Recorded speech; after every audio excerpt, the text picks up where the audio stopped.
Hello there, welcome to episode 44 of Never Mind the Bullens.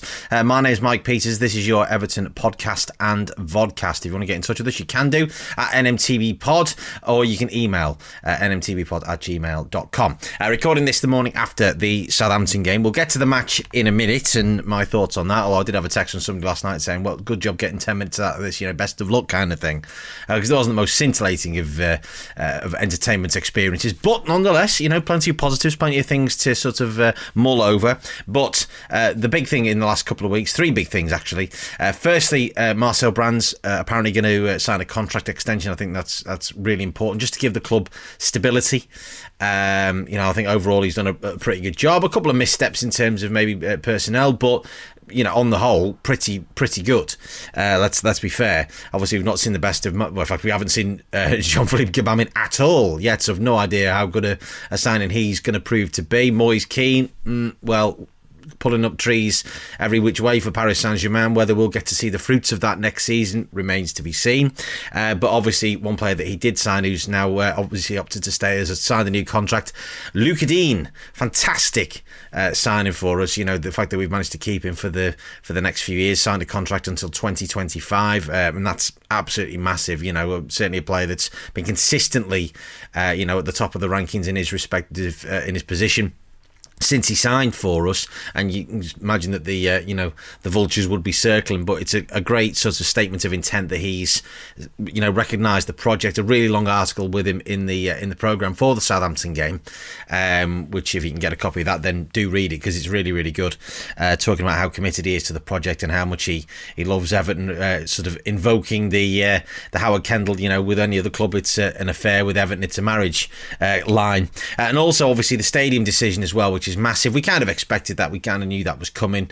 All the rumours were suggesting that would happen, but that after so many false dawns with the stadium down the years, this is a saga that's rumbled on for 25, 30 years now. So for us to finally be in a point where actually spades are going to go into the ground at some point in the next few months. It's a huge thing, and guarantees the club and our viability and our potential for growth over the course of the next generation or two. And hopefully we'll secure our place, keep our place in the elite of English football.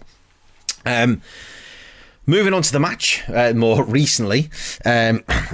First thing to say, team selection, fantastic to see Alan back, and looked at the team, I was like, oh hang on, where's James? And I thought, of course, it dawned on me, we've got a game on Thursday, we've got Chelsea coming up as well, so this is a big week, the games are coming thick and fast, and actually when you looked at it, thought, well, okay, all right, the bench wasn't particularly strong last night, but it was great to see some of the young lads getting an opportunity. But obviously Carlo had sent the starting 11 out with a clear message of, right, you've got to go and win this game, and that was a side that really was stronger than Southampton in every department. Player for player, we definitely had the better of it on the pitch. I mean, I like Southampton, don't get me wrong, but you just look at the respective teams and go, right, actually, is there any player that you'd swap out of, for us, for them?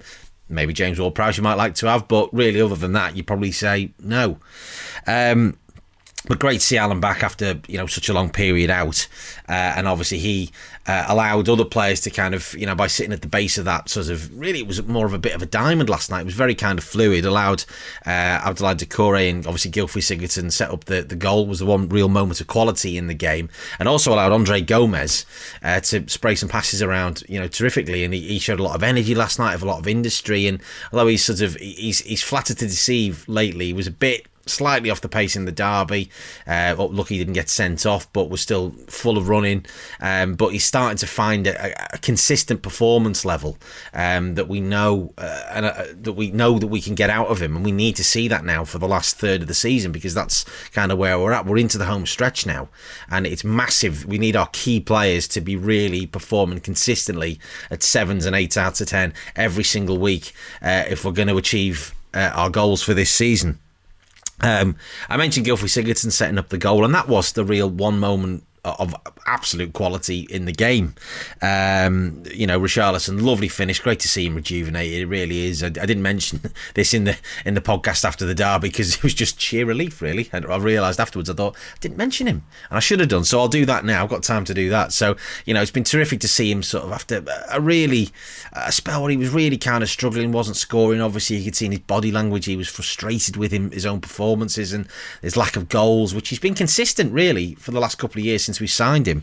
So it's great to see him sort of now back amongst the goals, and it's almost like a new signing, isn't it? Really, we've got through sort of that middle period of the season where he'd not really been scoring. Our form had been a little bit patchy, but now he's sort of getting in there, and you're thinking, well, Dominic Calvert-Lewin slightly off the pace in terms of goals lately, but he's picking up that slack, and that's what you need. Nonetheless, Dominic Calvert-Lewin won the initial header for the goal, so I'm not criticising his performance at all. But it's great to see us starting to share the goals around and not being so reliant on Dom.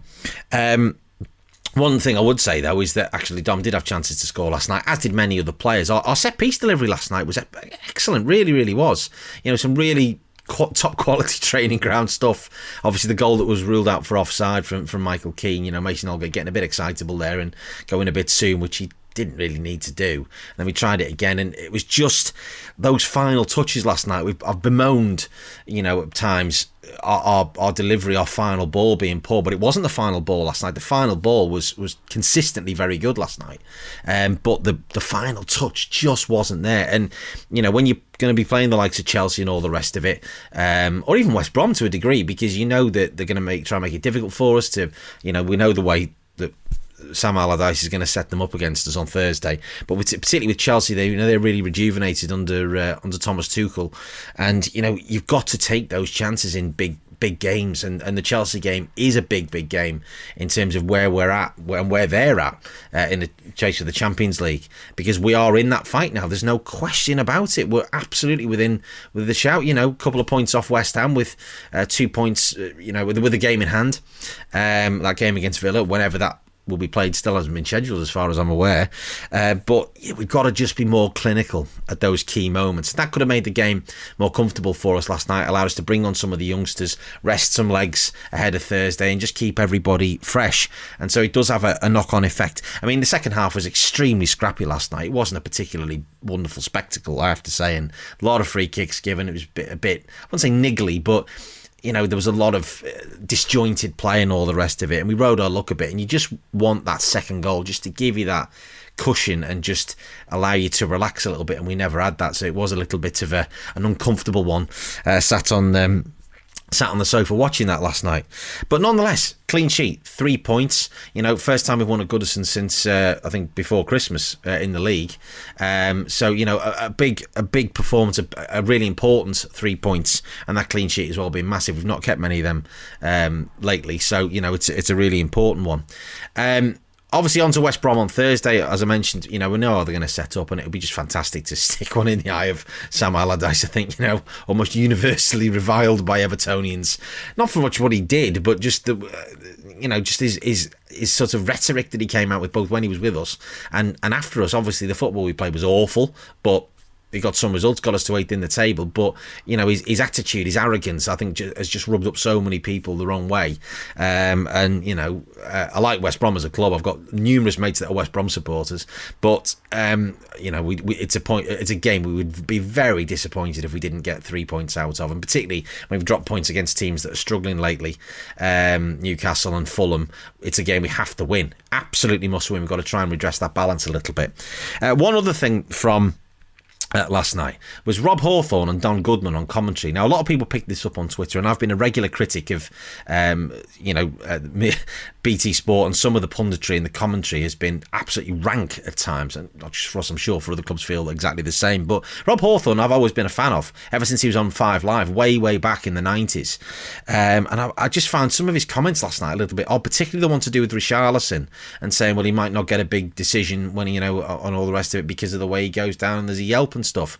And Don Goodman, who I just find just not very good at all. But still, I mean, even he turned around and said, well, actually, you can't hear fans in the stadium. Now, he made some odd comments apart from that, but I just found this narrative that seems to be being perpetuated about Richarlison. He was kicked up in the air, he's consistently fouled in games, and all right, maybe he does go down a bit dramatically at times, but that doesn't mean that he's not being fouled. And, you know, you're just thinking, well, what are you trying to say? Are you trying to say that if he was fouled, then it would be his own fault, suffered a nasty injury? I don't understand that narrative, and it's one that's really starting to trouble me, this sort of, from certain sort of sections of the media. And Rob Hawthorne I'm particularly disappointed with, because I thought he's better than that. Maybe he was just floating the question, but it was just an unnecessary comment. Anyway, we will leave it on that ponderable note.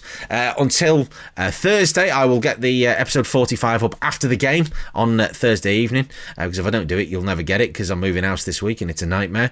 So until episode 45, this has been a Top Content production. Come on, you Blues.